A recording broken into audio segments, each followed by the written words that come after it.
these the three workshops that I did, the writers in each of them were skilled. There's no doubt that they had skill. There was very skillful observed dialogue there, and I heard voices or whatever. And I heard the different voices that they were skillfully writing. There was real skill there. But they all had answers. Each of the workshop plays, there was totally a conclusion and answer at the end. There was only one way out, and it was their answer. Was the answer. And part of that I found literal. And of course it was the right answer, for you believe in socially progressive policies and inclusion and fairness and all the rest of it. So the answers were there, but the answer was there. I go, oh, since when is a play about an answer? If it is, it's an essay.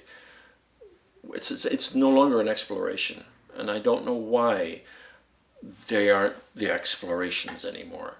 They are the answers. And do you only want answers because you are so afraid, or that you feel that you have so little power that you must put your answers down because you have so little power, that you live in a culture, international and national, in which you are so small against such huge corporations and huge problems? Is that why? I don't know. All I know, it's taken the air out of the room. And you cannot speak against it, because you then become incorrect. And one is not wanting to speak against it to be incorrect. One is wanting to speak to it to say the air is leaving the room here for open, wild, respectful discussion. Triggering is one of those.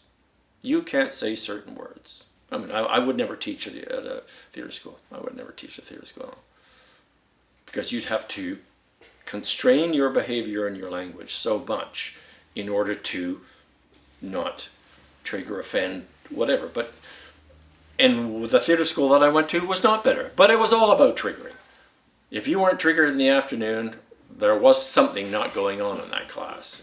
Whether you were using a sword or doing karate or doing ballet or doing a touchy-feely exercise, it was all about triggering and unearthing these things in us that you then had to deal with. Of course, respectfully. Of course, with consideration of other people. But triggering all the pieces in you was in fact the training of an actor.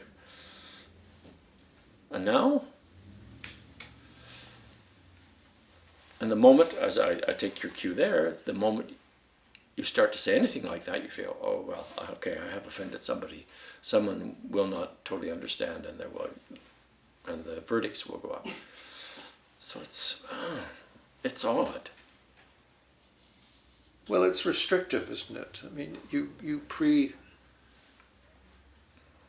preview your.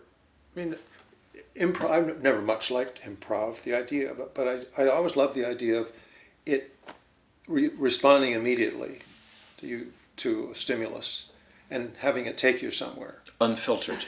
Yeah. But if I say, look, the bus is coming, you're going to look and see whether the bus is coming, and then that's the beginning of something. But where does that, who are we? It can be anything. I think a lot of the time now when you're in a room, it can't be anything. There are a whole bunch of things it cannot be.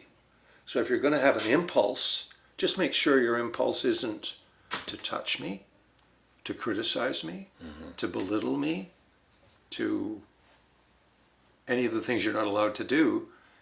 It really plays havoc with the creative impulses. Because if I'm pre-editing my responses in a rehearsal hall, what am I going to create? What am I going to stumble upon?